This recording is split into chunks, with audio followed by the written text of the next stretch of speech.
Depois da Operação Caranguejo ser um fracasso total, o SIC traz agora a Operação Garopa, onde apresentaram uma peixeira como burladora. A senhora peixeira montou um esquema simples e com esse esquema simples, a peixeira se tornou uma milionária, minha família. A Operação Garopa está a levantar dúvida em muitas pessoas. Há quem acredita que a Operação Garopa é mesmo verdade, mas há quem acredita que a Operação Garopa é apenas um teatro. Então fica ligado neste vídeo. Olá pessoal, daqui fala para vocês o vosso boy Henrique Stress para mais um vídeo do nosso canal, pessoal. Quem não está inscrito, subscreva no canal e deixe o vosso like porque é muito importantíssimo. E ativa o sininho das notificações para não perder nenhum vídeo. Como foi descoberto o esquema? Uma mulher divorciada que estava a enfrentar alguns problemas financeiros decidiu ir até o banco para pedir um crédito. A senhora chegou no banco e ficou surpreendida porque o banco lhe disse: "Epá, senhora, a tua empresa pediu crédito há muito tempo e até hoje esse crédito não está a ser pago." A senhora ficou surpreendida. "Eu não fiz nenhum crédito. Como é que... Epá, você tem que crédito, tá aqui os papéis, tá aqui." A senhora assustada foi até o SIC e abriu um processo. Então, o SIC começou a investigar o caso para entender o que realmente aconteceu. E esta investigação começou em 2020. E durante a investigação, o SIC chegou no nome. Trata-se da senhora Domingas Engrácia Chicala Rodrigues, mais conhecida por Mimi, de 54 anos de idade. A mulher, nascida na província de Malange, conseguiu burlar o Banco de Poupança e Crédito um montante de 1.000 milhões de kwanzas. E como a investigação era mesmo forte, o SIC conseguiu identificar o esquema, graças também a um ex-funcionário da própria senhora Domingas. O funcionário alega que ele e a sua família entregaram mais de 6 bilhetes à senhora Domingas. A senhora Domingas disse que não, eu vou vos ajudar a conseguirem um crédito. Então me entreguem os bilhetes, eu vou preparar a cena. Então eles também entregaram os seus bilhetes e de lá para cá eles nunca viram o tal dito crédito. Então devemos mais de 300 milhões de kwanza ao banco e, concluindo já a família toda que está envolvida nisso, são 300 e tal milhões de kwanza e nós somos camponeses, digo isso, não temos como pagar este dinheiro todo. Então, com estas informações, o SIC conseguiu determinar como é que o esquema funcionava. Segundo a teoria do SIC, a senhora Domingas pegava bilhetes de identidade de outras pessoas, criava empresas com estes bilhetes e depois pedia um crédito no banco com estas identidades que não eram dela. Foi deste jeito que a senhora Domingas foi de peixeira simples a peixeira milionária. Falando assim, parece que o esquema é tão simples. É simplesmente pegar bilhete de outras pessoas, abrir empresas em nome desses tais bilhetes e depois pedir um crédito no banco e depois o banco vai dar e você saca o combo e depois acabou. Parece muito simples, não, minha família? Se fosse uma pessoa, 2 pessoas, dava para entender, minha família. Agora, o SIC está a falar que atualmente eles conseguiram identificar 20 vítimas, minha família.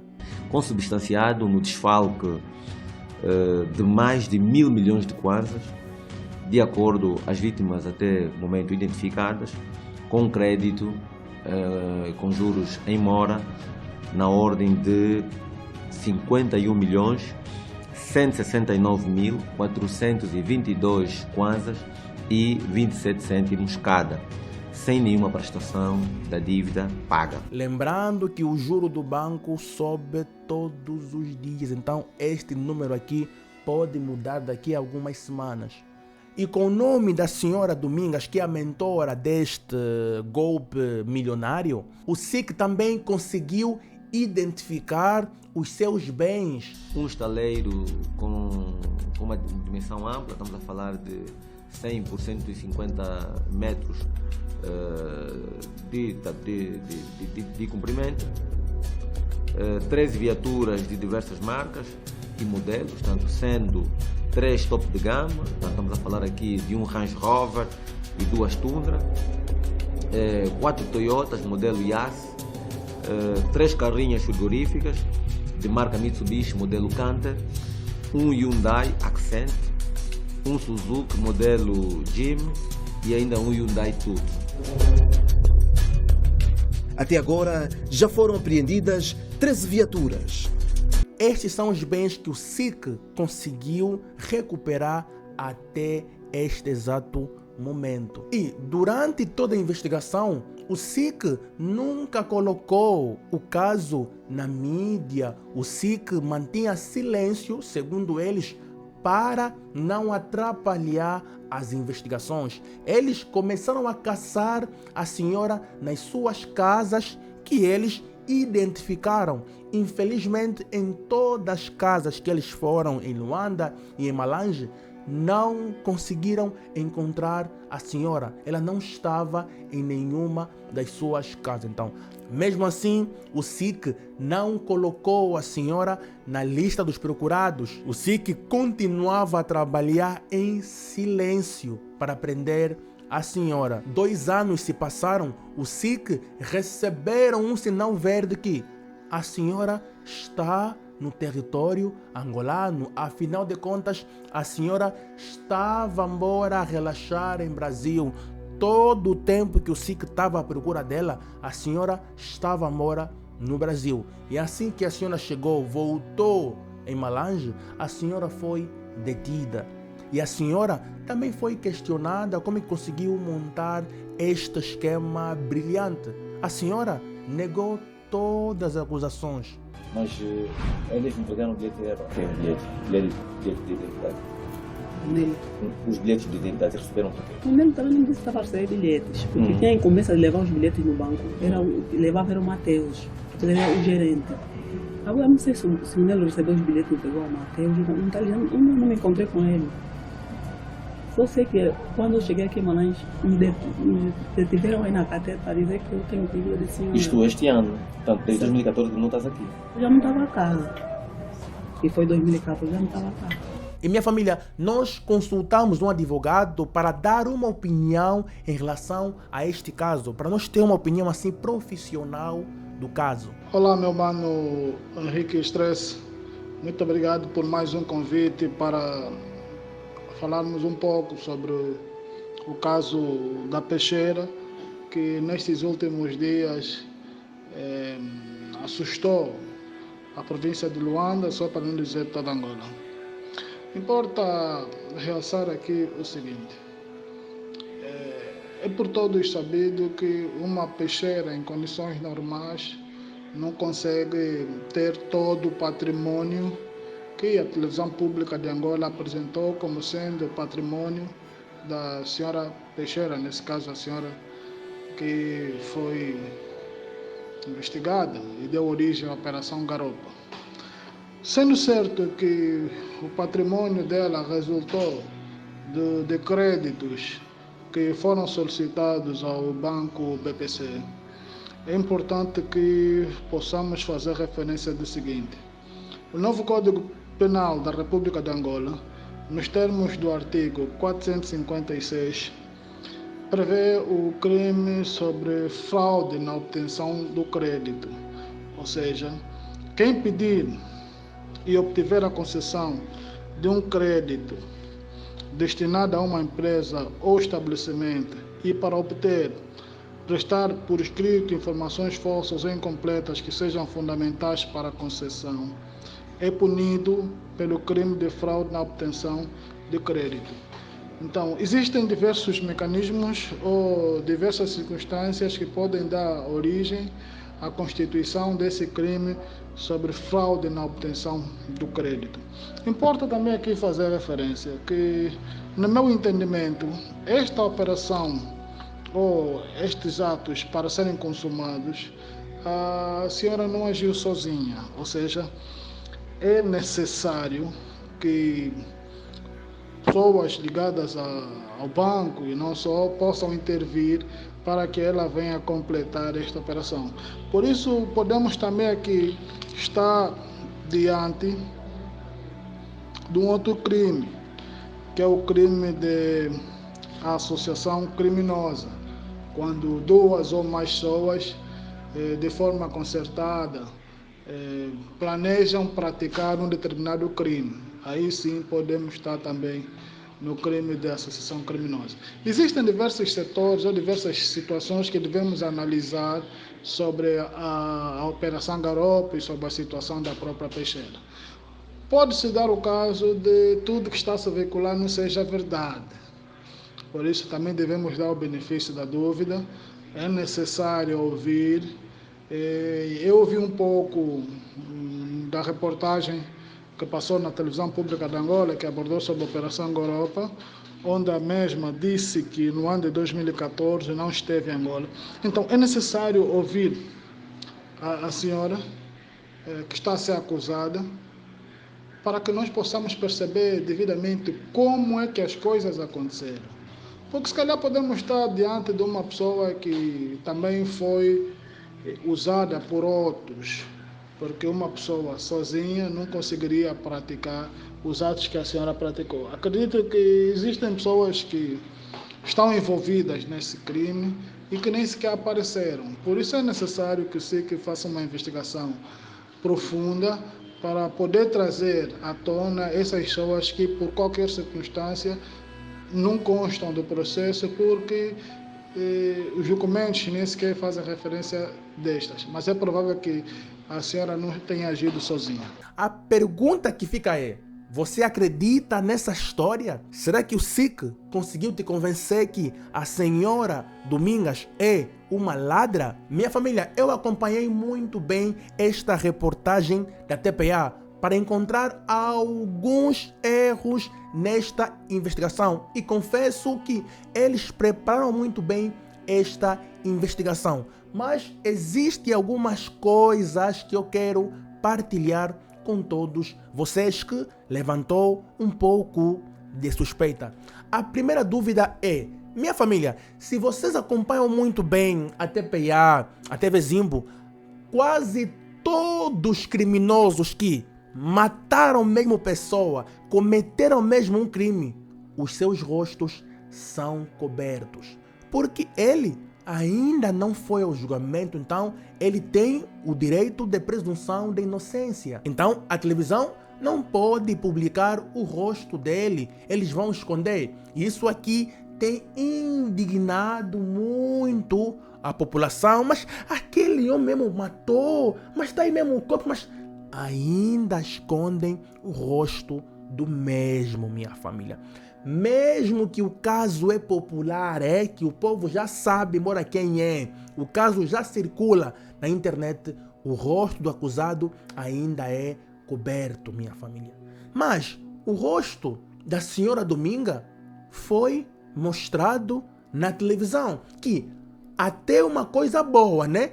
É uma coisa boa, mas o que deixa uma dúvida é por que os outros e as outras criminosas, os rostos deles não são apresentados na televisão, são sempre cobertos. Até podemos presumir que não, a dimensão do roubo é muito grande, por isso mostraram o rosto dele. Ok, mas ninguém conhecia essa história. Essa história nunca vazou. Durante esses 2 anos de investigação, essa história nunca vazou, minha família. Essa história ficamos a saber apenas nesta semana, quando a TPA fez a reportagem e falou que existia afinal uma operação Garopa. Aí fica uma dúvida. Será que a ideia do SIC era apresentar o rosto da senhora para dar credibilidade na informação? Para nós realmente acreditar que o caso é real? Ou, eles eles decidiram violar um pouco também as próprias leis da justiça angolana. A outra coisa que me chamou a atenção nesta investigação foi que, segundo a reportagem, o SIC estava a procurar a senhora Domingas em todas as casas que tinha o nome dela. Mas em todas as casas que tinham o nome dela, o SIC não encontrava a senhora. Isso quer dizer que a senhora Domingas simplesmente abandonava as casas dela de luxo, as casas que ela construiu com muito dinheiro. Como é que é possível uma senhora roubar tanto dinheiro do banco, construir casas de luxo, com luxo mesmo de tudo, e depois abandonar as casas assim do nada e desaparecer? Minha família, isso não vos parece muito estranho?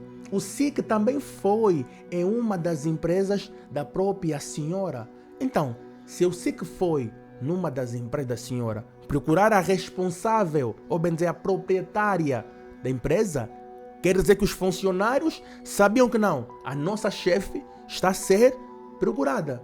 Como é que os funcionários não avisaram a senhora Domingas que não, o SIC estava aqui à tua procura? Então a casa caiu.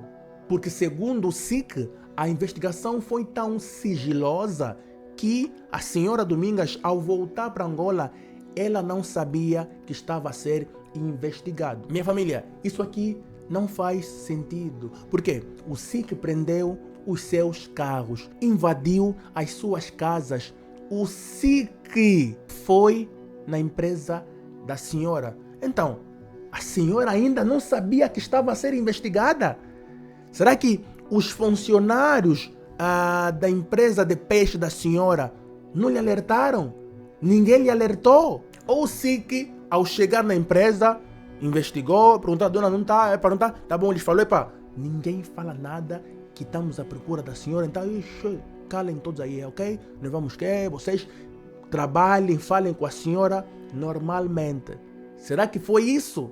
E outra coisa, minha família, durante os 2 anos de investigação, como é que o SIC ainda não conseguiu identificar nenhum funcionário do banco que trabalhou com a senhora Domingas? É estranho também aí, minha família. 2 anos é tempo suficiente para o SIC assistir todos os vídeos de câmara de segurança daquelas datas que a senhora Dominga levantava os dinheiros, ou naquelas datas onde os créditos eram solicitados, porque o banco tem as datas que concederam os créditos nessas pessoas. Então, o SIC podia pedir esses documentos aqui, a ver que não, no dia 8 de junho de 2020, às 10 horas, o fulano cicrano veio pedir aqui um crédito em nome da empresa Muzumbo. Ok, então, onde é que está os vídeos de segurança daquela data específica? Vai levar um tempo, mas as grandes empresas como bancos, eles costumam armazenar esses dados. Esses dados não são postos no lixo, não. Filmagens de 5, 6 anos ainda são armazenados em discos duros de lá mesmo, da empresa que fornece o serviço de segurança nos bancos, minha família. Então, o SIC tinha que solicitar estes vídeos de segurança. Aí o SIC ia ver, naquele dia a senhora chegou sozinha, ok, mas quem atendeu é este funcionário do banco. Vamos investigar este funcionário do banco para ver se ele facilitou ou não facilitou a senhora. Se ele facilitou a senhora, então ele também é nosso suspeito. Mas na operação, esses detalhes extremamente importantes não foram mencionados. Como é que o banco BPC, um banco grande de renome no nosso país, vai permitir que uma pessoa aparece em vários levantamentos de empresas diferentes? Minha família, eu acho que isso tinha que alertar o banco. Se isso não alertou o banco, isso quer dizer que existia funcionários, porque um funcionário só Fazendo isso, não é possível. Quer dizer que existia funcionários que facilitavam este processo. Então, analisando as pessoas que meteram a mão nesses documentos do crédito, o SIC tinha que ter alguns suspeitos no banco e também apresentar também para nós. Mas o SIC não apresentou nada disso, minha família. Sobre a senhora que originou o caso, como é que o bilhete dela foi parar na mão da senhora Domingas? O SIC também não explicou esta parte aqui. Então, podemos aqui também presumir que talvez ela perdeu o bilhete, ela foi assaltada, ou deu em alguém. Eles tinham que explicar. Parece que este caso é o caso Lussati das mulheres. E minha família, eu gostaria de te perguntar, você realmente acredita que este caso é real ou é um teatro para confundir alguns angolanos, como está circulando na internet? Há várias teorias que não, esse caso não é real, estão apenas a nos distrair, para nos cuidar mais, para mostrar que estão a combater a corrupção, enfim. Tem muita teoria, mas eu queria ouvir a tua opinião. Você acredita ou você não acredita? Se você gostou deste vídeo de hoje, então, por favor, deixa o teu like, comenta e partilha para mais pessoas terem acesso a esta informação. A pergunta que fica é: a garopa é real ou não é real? Que Deus abençoe Angola e abençoe você que está mais agora. Estamos por aqui, família.